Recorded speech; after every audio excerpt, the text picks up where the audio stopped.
Okay, now let's talk about the aggressive Viv Richards. You know, I played little cricket. Everybody in India played little cricket.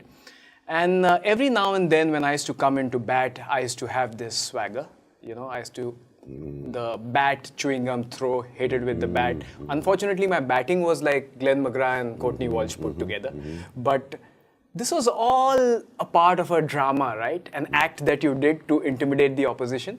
I mean, it's when you're from parts of the when you're from the Caribbean, and I guess you guys would have witnessed Chris Gayle and just how he saunters out. You know, there's something special about Caribbean people.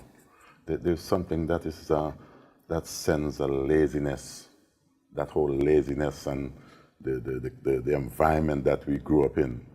Beautiful beaches, cool man. You know, everything's just nice. You know, we just move along. You know, and what I think was of vital importance as well too, that I had my chewing gum, man.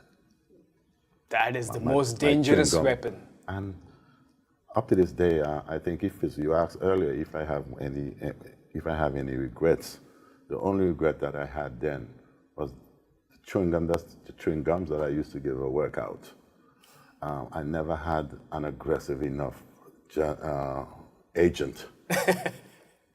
Because I never had a chewing gum contract, you know, never. That is so weird. Never endorsed chewing gum. So anyone's listening, hey, there's still time. I'm going to get you a deal. There's still time. We are shaking hands on this deal. There's still time for that. How many would you have per match or per season? Chewing gums? There's sometimes you outweigh some. Yeah. Yeah, there are times where if you didn't have any, you just take it out and make sure that you put it on that nice safe place and keep it there for a little while. When you go back and you have that, it would have totally lost its taste. You know, not as tasty as it first, when you first had it. And then when you came out, after you got out, or maybe the end of the day, you threw the chewing gum and hit it with the bat. Did you get it 100% every time? Well, sometimes it's so hard that it never stuck. Never stuck to the bat, it always goes. Always hit the sweet spot. Nice. Yeah. Even while going out, chewing gum? That's right, the sweet spot. Bang. Yeah, good. Interesting. But you continued with the aggression, even later part of your life with the Aussies, with all your famous rivalries. So I'm going to ask you a little bit about your rivalries. Maybe some few stories here and there, controversial. It's okay. It's a nice show. Let's start with the Australians. Lot of stuff about Lenny Pascoe, a lot of stuff about Dennis Lillee. You said you enjoyed running into Dennis Lillee as well. Some stories there? Yeah, because the Aussies always brought the aggression. You know, I've never, and I don't think as a West Indian team we ever threw the first stone. But for sure, with the team that we had then, we certainly were going to throw the last. And that was always some good rivalry, some good sort of banter.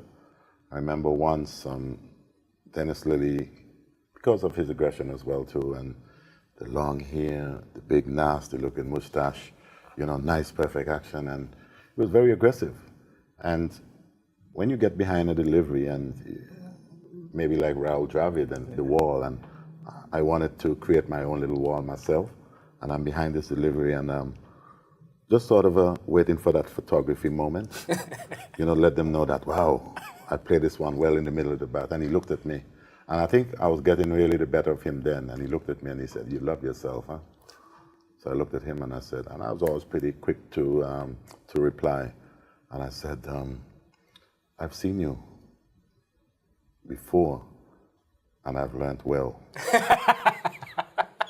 Because as any competitor, he gave that sort of impression as well, that he was into himself. Because when you think that, you don't think about anyone else. You think about maybe you in that little zone, and when someone else come and play that trick on you, you always find it a little hard. And I don't think he took it that well. There was another time, Lenny Pascoe.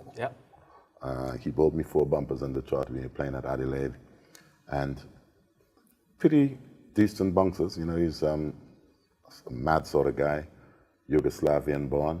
Oh. I don't know whether he was related to the Milosevics or whatever, but he was very, very, very aggressive as well too.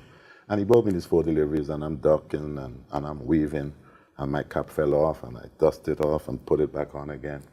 And this time, he had us to pitch one up, and I was ready and waiting for this particular delivery. And it came, and I smacked this thing sort of his head-eyed. And just as he about to deliver, this thing just went by his ears, you know. And I can remember what he said earlier about the first one that I miss, I'm going to be a hospital case.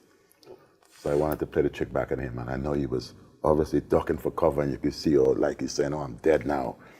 And I walked up and followed him back to his mark, and I said, you see, you could have been the hospital case. But at the end of it, the Aussies, that's one thing I love about the Aussies. At the end of every aggressive period, whether it's batting or bowling, those guys would be in your dressing room those days with a full esky filled with some of the finest beers in Australia.